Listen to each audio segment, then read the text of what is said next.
Pour ne rien rater de nos programmes, n'oubliez pas de vous abonner à nos deux chaînes YouTube, le Média TV et le Média 24/7, et d'activer la cloche. Et les gars, on fait quoi ce soir? On va boire un coup?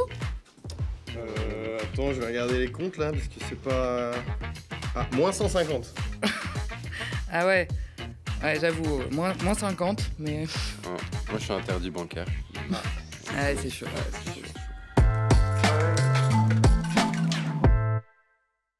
Bonjour et bienvenue dans le récap. Nous sommes le jeudi 30 octobre et c'est la fin du mois. Pour beaucoup de Français, cette période rime avec découvert bancaire. 22% des Français sont dans le rouge tous les mois ou presque, et ce, dès le 16e jour. Les plus touchés par ce phénomène, sans surprise, les jeunes et les parents. Sauf qu'à partir du 20 novembre 2026, tout va changer. Et cette bouffée d'air, qui est le découvert bancaire, ne sera plus automatique. C'est une directive européenne qui est venue tout chambouler, et elle a été actée en Conseil des ministres le 3 septembre dernier. Ses conséquences pourraient évidemment être dévastatrices. Mais alors, qu'est-ce qui va changer? À partir de fin 2026, fini le découvert automatique.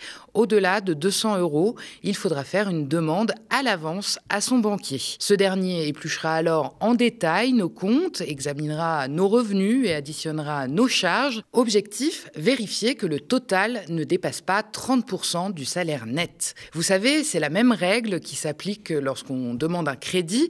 Le banquier est tenu de s'assurer qu'on ne dépasse pas les 33% d'endettement. Désormais, ce sera la même chose pour le découvert qui bascule désormais dans la catégorie des crédits à la consommation. Le banquier pourra donc refuser d'accorder le découvert si le client ne répond pas aux critères de solvabilité imposés.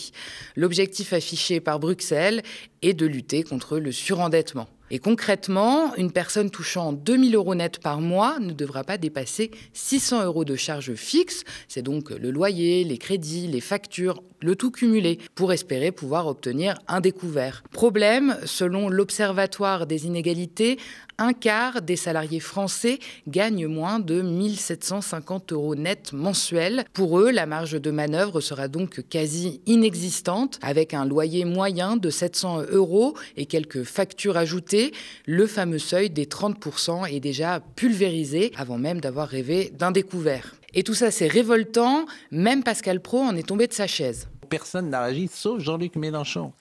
Parce qu'on peut tout dire de Jean-Luc Mélenchon, mais lui, c'est un professionnel de la politique. Il a bien compris. Et les autres, ils sont aux abonnés absents. Les LR, ils n'ont toujours pas compris.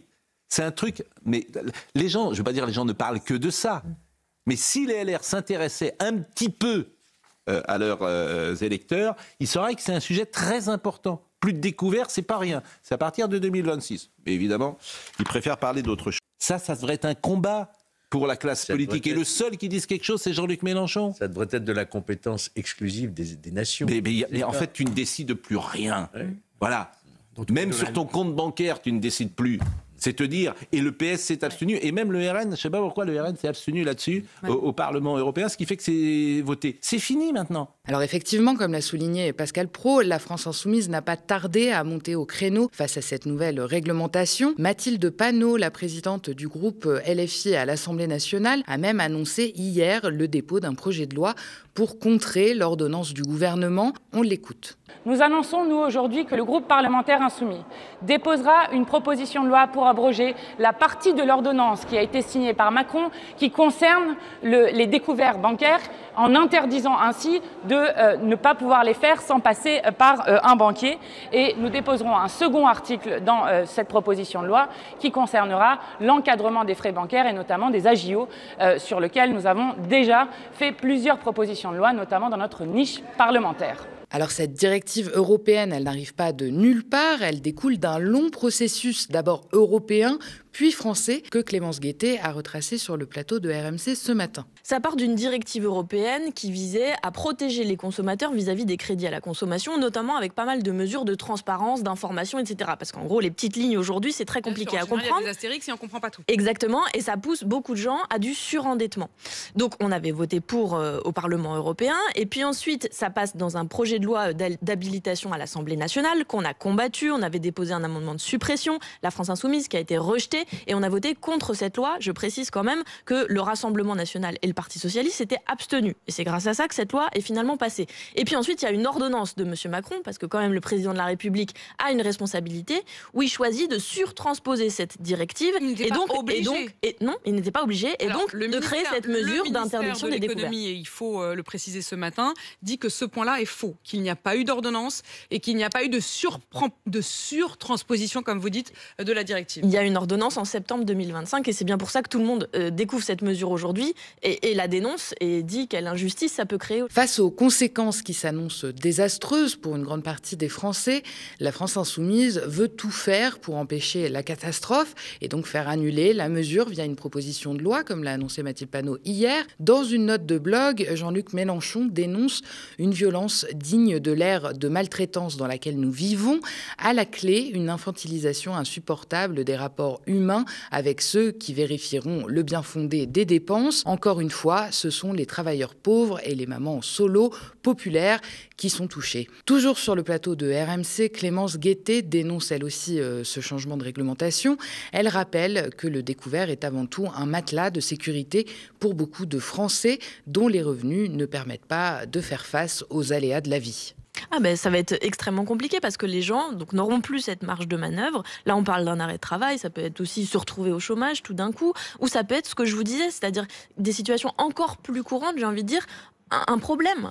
Un mois, on a quelque chose de gros, d'important à payer. Et donc là, le découvert ne sera plus autorisé. Donc les gens vont devoir finalement se débrouiller et in fine se priver. C'est ça qui va se passer. Aujourd'hui, on le sait, les gens mettent le chauffage un petit peu moins cher, ne peuvent pas payer des repas à chaque fois. On a témoignages, je ne vois pas très bien. J'avais Véronique il y a 2 jours qui disait qu'effectivement elle avait baissé le chauffage partout. Il n'y avait plus aucune économie qu'elle puisse faire. En fait, déjà les marges de manœuvre des gens sont extrêmement limitées parce qu'il y a 1 million de personnes de plus sous Macron qui sont entrées dans la pauvreté. Donc ça va juste durcir ces conditions sociales et durcir des accidents de vie qui auraient pu être rattrapés un petit peu comme ça. Et puis les gens vont se retrouver vraiment en difficulté. Cette nouvelle directive n'est pas non plus du goût des banques, à en croire la directrice générale de la Fédération bancaire de France, qui anticipe la complexité de la mise aux normes. Elle s'est elle aussi exprimée sur le plateau de RMC aujourd'hui. On l'écoute. On n'était pas demandeur de ces règles. Maintenant qu'elles sont obligatoires, on va les appliquer. L'impact à l'intérieur des banques, il sera significatif parce que chaque fois qu'il y a ce type de règles, c'est de l'informatique à changer, des salariés à former, à informer, des modifications d'informations à faire. En revanche, on aimerait effectivement voir avec Bercy comment pousser au maximum le fait de ne pas impacter les clients qui n'ont pas rien demandé et nous non plus d'ailleurs. Précisons que les clients bancaires qui disposent déjà d'une autorisation de découvert ne sont pas concernés par cette nouvelle réglementation à venir le 20 novembre 2026. Cependant, à partir de ce moment-là, s'ils veulent augmenter le plafond de découvert, les nouvelles règles s'appliqueront. À partir de là, la banque pourra même résilier le droit à découvert d'un client déjà sous contrat. Elle devra toutefois mettre en avant des raisons objectivement justifiées et clairement précisé dans le contrat et respecter un préavis de 30 jours, souligne la Banque de France. Il sera donc de bon ton de prendre ces dispositions à l'avance. La bombe sociale est sur les rails et le compte à rebours est lancé. C'est une avancée majeure dans le droit pénal français. Mercredi 29 octobre, les parlementaires ont ajouté la notion de non-consentement à la définition pénale du viol. Ainsi, après promulgation par Emmanuel Macron, la loi disposera que, je cite, « constitue une agression sexuelle tout acte sexuel non consenti ». Et ce n'est pas trop tôt, évidemment. On aurait pu craindre le vote du Sénat. Eh bien, finalement, ce dernier a voté la loi à 327 voix pour. Les 2 parlementaires à l'origine du texte, les députés Marie-Charlotte Garin et Véronique Rioton, ont salué, je cite, une victoire historique qui acte une avancée majeure dans la lutte contre les violences sexuelles. Des craintes subsistent néanmoins. Dans un premier temps, le risque d'une inversion de la charge de la preuve qui obligerait les plaignantes à prouver qu'elles n'étaient pas consentantes. La sénatrice socialiste Laurence Rossignol regrette quant à elle le choix du mot consentement. Selon cette dernière, consentir choisir n'est pas vouloir. Après un avis du Conseil d'État rendu en mars dernier, le consentement est défini comme, je cite, « libre et éclairé, spécifique, préalable et révocable ». Il est apprécié au regard des circonstances. Il ne peut être déduit du seul silence ou de la seule absence de réaction de la victime.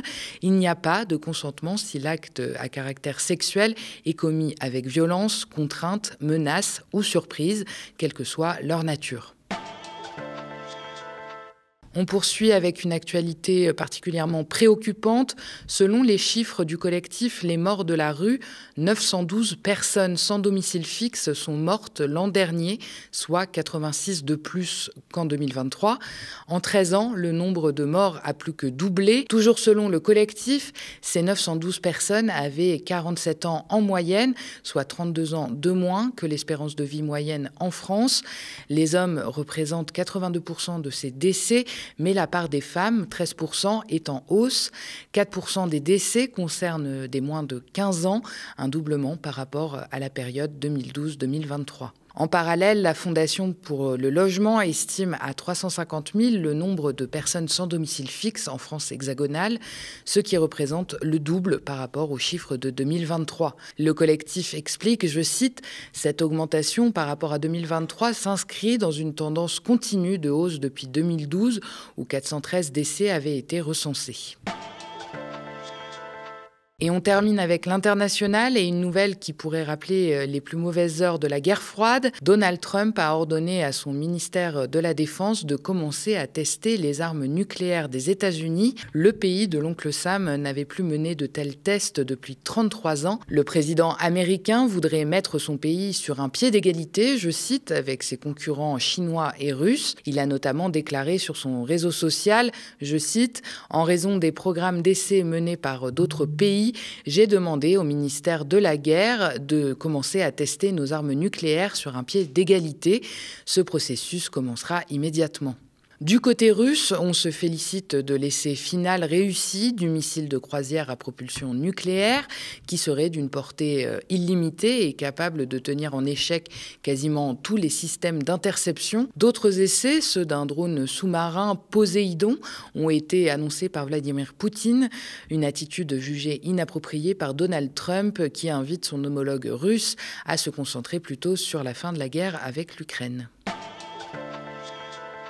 Merci d'avoir regardé cette nouvelle édition du Récap. N'hésitez pas à nous laisser vos impressions en commentaire si vous nous regardez sur YouTube ou via email si vous nous regardez à la télé. Et souvenez-vous, il y a un peu plus d'un an, le média était auditionné par l'Arcom pour investir la TNT. Mais plutôt qu'une chaîne libre et indépendante comme la nôtre, l'Arcom a préféré le projet du milliardaire Daniel Kretinsky. Mais aujourd'hui, de nouveaux canaux se libèrent sur la TNT nationale et la TNT francilienne, avec ses quelques 12 millions de téléspectateurs potentiels. Alors le média compte bien y candidater si l'Arcom en décide ainsi.